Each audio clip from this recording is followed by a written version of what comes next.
बच्चों के लिए कृष्ण के बालपन की 15 सर्वश्रेष्ठ कहानियां। कहानी सुनाना न केवल माता पिता और बच्चों के बीच संबंध को और गहरा करने का एक तरीका है, बल्कि नैतिकता पर चर्चा करने और मूल्यों को समझाने का एक आसान और मजेदार उपाय भी है। भगवान कृष्ण के बचपन की कहानियों को जानने के लिए आगे पढ़ें, जो निश्चित रूप से बच्चों को बहुत अच्छी लगेंगी। सीख के साथ बच्चों के लिए भगवान कृष्ण की कहानियां। भगवान कृष्ण बच्चों और वयस्कों सभी के बीच सबसे लोकप्रिय हिंदू भगवानों में से एक हैं। उनकी कहानियों में मजेदार, हंसी और अच्छे आदर्शों से भरे किस्से हैं।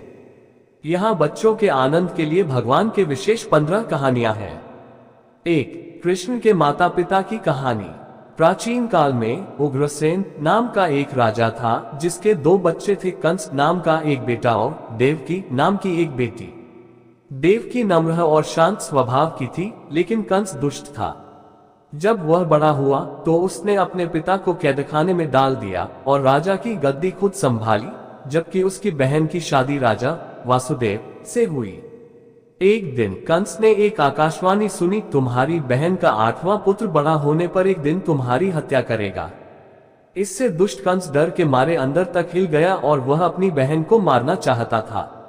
लेकिन वासुदेव ने देवकी को जिंदा रखने का आग्रह किया और कंस द्वारा देवकी के 8वें पुत्र को मारने के लिए सहमत हुए। कंस ने अपनी ही बहन और उसके पति को कैद कर लिया। दंपति की 8वीं संतान भगवान कृष्ण थे, जो कंस द्वारा उन्हें मारने के लिए किए गए सभी प्रयासों से बच गए और अंत में उन्होंने अपने दुष्ट मामा को परास्त कर दिया। सीख: यदि आप बुरे हैं और आपके बुरे इरादे हैं तो आपको अपने पापों की सजा जरूर मिलेगी। हमेशा सकारात्मक रहें और दूसरों का भला करने के बारे में सोचें। 2. भगवान कृष्ण का जन्म। देवकी और वासुदेव उनके भाई कंस द्वारा कैद किए गए थे। हर बार जब देवकी एक बच्चे को जन्म देती, कंस खुद आ जाता और अपने हाथों से बच्चे को मार देता था। देवकी के 7वें बेटे का गर्भपात हुआ, लेकिन वह रहस्यमयी तरीके से वृंदावन की रानी रोहिणी के गर्भ में स्थानांतरित हो गया, जो कृष्ण के भाई बलराम के रूप में दुनिया में आए। उनके 8वें पुत्र का जन्म आधी रात को जेल के भीतर हुआ। यह भगवान कृष्ण थे और उस विशेष दिन को जन्माष्टमी के रूप में मनाया जाता है। सीख: अगर कुछ अच्छा होना है तो वह होकर रहेगा। अच्छाई हमेशा बुराई पर हावी होती है। 3. वासुदेव ने कृष्ण के जीवन को कैसे बचाया। कृष्ण का जन्म विष्णु के रूप में हुआ था और उनके माता पिता ने प्रार्थना की थी कि वह एक साधारण बच्चे में बदल जाए, ताकि वे उसे कंस से छिपा सकें। प्रभु ने अपने पिता को उन्हें वृंदावन ले जाने और एक नवजात बच्ची के साथ अदला बदली करने की सलाह दी। फिर जादुई रूप से कैदखाने के पहरेदार सो गए और सभी ताले और जंजीरें अपने आप खुल गईं। वासुदेव छोटे कृष्ण को लेकर वृंदावन के लिए रवाना हो गए। जब वह यमुना नदी के तट पर पहुंचे तो उन्होंने देखा कि नदी में बाढ़ आई हुई थी। अपने सिर पर छोटे कृष्ण को रखते हुए जैसे ही वासुदेव ने नदी को पार करने का प्रयास किया और पानी ने जैसे ही कृष्ण के पैर की अंगूठे को छुआ, यहाँ पर भी रहस्यमय तरीके से नदी का पानी पीछे हट गया, जिससे वासुदेव अपनी यात्रा पूरी कर सके। वह फिर यशोदा के घर पहुंचे, बच्चों की अदला बदली की और बच्ची के साथ वापस कैदखाने लौट आए। देवकी और वासुदेव को उम्मीद थी कि कंस लड़की को छोड़ देगा, क्योंकि भविष्यवाणी थी कि एक लड़का कंस को मारेगा, लेकिन कंस ने परवाह नहीं की। उसने बच्चे को उनके हाथों से छीन लिया और उसे एक पत्थर पर फेंक कर मार दिया। लेकिन लड़की देवी दुर्गा में बदल गई और उन्होंने कंस को बताया कि कृष्ण जीवित है और उसे उसके बुरे कर्मों के लिए उसे दंडित करेंगे। सीख: कभी कभी शक्तियां खुद के नियंत्रण से परे होती हैं। यदि आपके केवल बुरे इरादे हैं तो आप कभी भी सफल नहीं होंगे। 4. कृष्ण और राक्षसी पुतना। कृष्ण के मामा कंस उसे मारने के लिए बेताब थे, इसलिए उन्होंने पुतना नामक एक राक्षसी को यह कार्य सौंपा। राक्षसी ने एक सुंदर महिला का रूप धारण किया और उस कमरे में जा पहुंची जहां कृष्ण थे। उसने अपने स्तनों पर जहर लेपा हुआ था और कृष्ण को दूध पिलाने का अनुरोध किया। कृष्ण की मां को उसके असली इरादों का पता नहीं था और उन्होंने पुतना को दूध पिलाने की अनुमति दे दी। लेकिन कृष्ण ने अपनी आंखें बंद कर ली और उस राक्षसी के जीवन को चूस लिया, जिससे उसकी मृत्यु हो गई।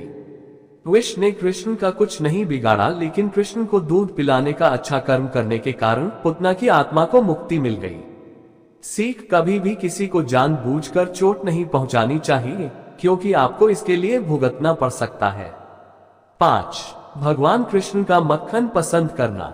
भगवान कृष्ण को मक्खन खाना बहुत पसंद था। वृंदावन शहर में हर कोई उनकी शरारतों और मक्खन चुराने के प्रयासों से वाकिफ था, इसलिए उन्हें माखन चोर कहा जाता था। कृष्ण की मां यशोदा कृष्ण से मक्खन को छुपाने के लिए इसे ऊंचाई पर बांध देती थी। एक बार जब यशोदा आसपास नहीं थी तो कृष्ण ने अपने दोस्तों को बुलाया। वे एक दूसरे के ऊपर चढ़ गए और कैसे भी वह मक्खन के बर्तन तक पहुंचने में कामयाब रहे। सभी ने मिलकर मक्खन से भरा बर्तन नीचे उतार लिया और बड़े मजे से मक्खन को मिल बांट कर खाया।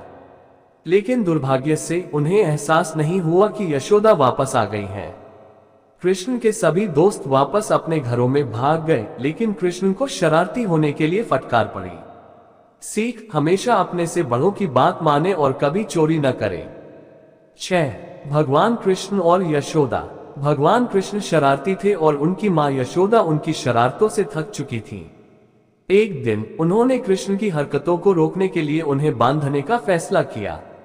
यशोदा उन्हें बांधने के लिए एक रस्सी लाई, लेकिन उन्हें एहसास हुआ कि रस्सी बहुत छोटी थी। वह फिर एक बड़ी रस्सी ले आई, लेकिन वह भी छोटी पड़ गई। इसके बाद तीसरी रस्सी लाई, लेकिन वह भी कम पड़ गई। तब उन्हें एहसास हुआ कि उनका बेटा कुछ चमत्कारी है। लेकिन उसके बाद भगवान कृष्ण ने अपनी मां को उन्हें बांधने दिया ताकि वह खुश हो सके। सीख: चमत्कार में विश्वास करें, वे हो सकते हैं। हमेशा ऐसे काम करें जिससे आप अपने माता पिता को खुश कर सकें। 7. कृष्ण मिट्टी खाते हैं। एक दिन कृष्ण और उनके बड़े भाई बलराम बगीचे में फल और जामुन इकट्ठा कर रहे थे। चूंकि कृष्ण अभी भी छोटे बच्चे थे, वह पेड़ों तक नहीं पहुंच सकते थे, इसलिए उन्होंने जमीन से मिट्टी उठाई और अपने मुंह में भर ली। दूसरे बच्चों ने यह देखा और उनकी मां से शिकायत की। यशोदा उनके पास दौड़ी और उन्होंने कृष्ण से पूछा कि क्या उन्होंने मिट्टी खाई है। उन्होंने ना का इशारा करते हुए सिर हिला दिया। यशोदा ने कृष्ण से मुंह खोलने के लिए कहा, लेकिन वह इतना डर गए थे कि उन्होंने मुंह खोलने से इनकार कर दिया। लेकिन जब उनकी मां ने उनकी ओर गुस्से से देखा तो उन्होंने अपना मुंह खोल दिया। जब यशोदा ने मुंह के अंदर देखा तो मिट्टी के बजाय उन्हें पूरा ब्रह्मांड कृष्ण के मुंह के अंदर दिखाई दिया। सितारे, आसमान, पहाड़, महासागर, सब कुछ। वह आश्चर्यचकित हो गई और कृष्ण मुस्कुराते रहे। तब यशोदा को एहसास हुआ कि वह कोई साधारण बालक नहीं है, बल्कि स्वयं भगवान है। सीख: हमेशा अपनी मां की बात माने और कभी झूठ न बोले। 8. कृष्ण और कालिया। एक दिन जब कृष्ण और उनके दोस्त यमुना नदी के किनारे खेल रहे थे, तब उनकी गेंद नदी में गिर गई, जहां 110 सिर वाले नाग कालिया राज करते थे और अपने परिवार के साथ रहते थे। कृष्ण ने गेंद को पुनः प्राप्त करने के लिए गोता लगाया, लेकिन कालिया ने अपने जहर से पानी को जहरीला बनाना शुरू कर दिया। कृष्ण ने उसका सामना किया और उसे पानी को जहरीला न करने के लिए कहा, लेकिन कालिया ने मना कर दिया। तब कृष्ण उससे लड़े और उतने बड़े नाग को पराजित कर उसके सिर पर नृत्य करने लगे। उन्होंने सर्प को नदी छोड़ने और कभी वापस न आने का आदेश दिया। सीख: युद्ध की तुलना में शांति एक बेहतर उपाय है। 9. भगवान कृष्ण और अरिष्टासुर। एक दिन वृंदावन में एक विशाल बैल आया और उसने लोगों पर हमला करना शुरू कर दिया। किसी को नहीं पता था कि वह कहां से आया था और हर कोई अपनी जान बचाने के लिए इधर उधर दौड़ने लगा। वे फिर कृष्ण से मदद मांगने आए। जब कृष्ण बैल के आमने सामने आए तो उन्हें समझ आया कि यह वास्तव में एक राक्षस है। लेकिन कृष्ण शक्तिशाली होने के कारण बैल से निपटने और उसके सींगों में छेद करने में कामयाब रहे। जब लड़ाई समाप्त हो गई तो दानव ने बैल के शरीर को छोड़ दिया और प्रभु के सामने झुक गया। उसने बताया कि वह भगवान बृहस्पति का शिष्य था और उसे राक्षस बैल बनने का शाप दिया गया था, क्योंकि वह अपने शिक्षक का सम्मान नहीं करता था। सीख: अपने बुजुर्गों और शिक्षकों की अवज्ञा कभी न करें। 10. कृष्ण और केशी। जब कृष्ण ने दानव बैल अरिष्टासुर को पराजित किया तो नारद नामक एक ऋषि कंस के पास गए और उन्हें बताया कि कृष्ण वासुदेव और देवकी से पैदा हुए 8वें पुत्र है और यह दैवनिर्दिष्ट था कि वे कंस को मारेंगे। इससे कंस को गुस्सा आया और उसने कृष्ण को मारने के लिए लंबे बालों वाले घोड़े केशी को बुलवाया। अश्व राक्षस कृष्ण को मारने की उम्मीद से वृंदावन के लोगों को डराने लगा। लेकिन कृष्ण उससे डरे नहीं। उन्होंने केशी को एक लड़ाई के लिए चुनौती दी और अपनी कोहनी से केशी के सभी दांत तोड़ डाले। कृष्ण ने तब राक्षस घोड़े का गला दबाकर उसे मृत्यु के घाट उतार दिया और उसके बाद कृष्ण को एक नया नाम दिया गया, केशव, जिसने केशी को मार दिया था। सीख, डरो मत और डटे रहो। 11 भगवान कृष्ण और भगवान ब्रह्मा। भगवान ब्रह्मा ने एक बार कृष्ण पर एक चाल चलने का फैसला किया। उन्होंने कृष्ण के सभी दोस्तों से कहा कि वे गायों को ले जाएं और एक गुफा के अंदर छिप जाएं। जब कृष्ण को कोई नहीं मिला तो उन्होंने अपने सभी मित्रों के अवतार ले लिए और वृंदावन लौट आए। घबराकर और परेशान होकर भगवान ब्रह्मा जब वृंदावन आए तो कृष्ण को सभी के रूप में देखकर उन्होंने महसूस किया कि उन्हें कृष्ण की परीक्षा नहीं लेनी चाहिए थी। सीख, आपको हमेशा अपने दोस्तों की मदद करनी चाहिए। 12 भगवान कृष्ण और पहाड़ी। भगवान इंद्र बारिश के देवता हैं और इसीलिए सभी लोग समय पर वर्षा के लिए उनकी पूजा करते थे। लेकिन एक वर्ष भगवान कृष्ण ने सुझाव दिया कि ग्रामीणों को गोवर्धन पहाड़ी की पूजा करनी चाहिए। इससे भगवान इंद्र बहुत क्रोधित हो गए, इसलिए उन्होंने वृंदावन पर तूफान उठा दिया। लेकिन कृष्ण ने गोवर्धन पहाड़ी को एक उंगली पर उठाकर अपने लोगों की रक्षा की। इससे भगवान इंद्र को अपनी गलती का एहसास हुआ और उन्होंने कृष्ण से तूफान के लिए माफी मांगी। सीख, क्रोध में कभी भी कठोर निर्णय न लें, वे कभी फलदायी नहीं हो सकते हैं। 13 कृष्ण और कामधेनु। एक दिन कामधेनु नामक एक गाय भगवान कृष्ण के पास पहुंची।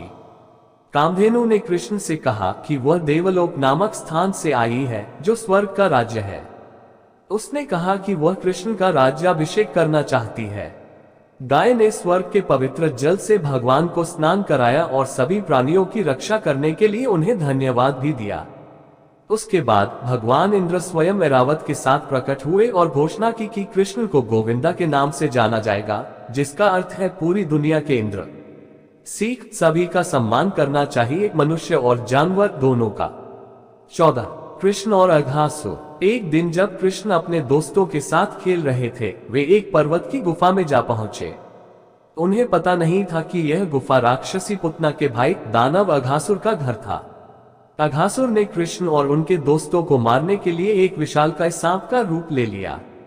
कृष्ण और उनके मित्रों को यह नहीं पता था कि अघासुर ने गुफा के प्रवेश द्वार के बराबर अपना मुंह खोल दिया है ताकि वे सब अंदर चले आए और वह उन्हें खा सके। कृष्ण ने महसूस किया कि कुछ गलत है और उन्होंने खुद गुफा में प्रवेश करने का फैसला किया। यह सोचकर कि कृष्ण का अंत हो जाएगा, सभी राक्षस खुश हो गए और देवता परेशान हो गए। लेकिन गंधर्वों ने कृष्ण से विनती की, जो तब सब कुछ समझ चुके थे। विनती पर कृष्ण अपना आकार तब तक बड़ा करते गए जब तक उन्होंने दानव सांप को मौत के घाट नहीं उतार दिया। वे न्यायपसंद व्यक्ति थे और उन्होंने दानव की आत्मा को मुक्ति दी। सीख, हमेशा उसकी बात सुने जो आपको अच्छी सलाह देता है। 15 कृष्ण द्वारा कंस की मृत्यु। जब कृष्ण ने कंस द्वारा भेजे गए सभी राक्षसों और राक्षसियों को हरा दिया तो कंस चिंतित हो गया।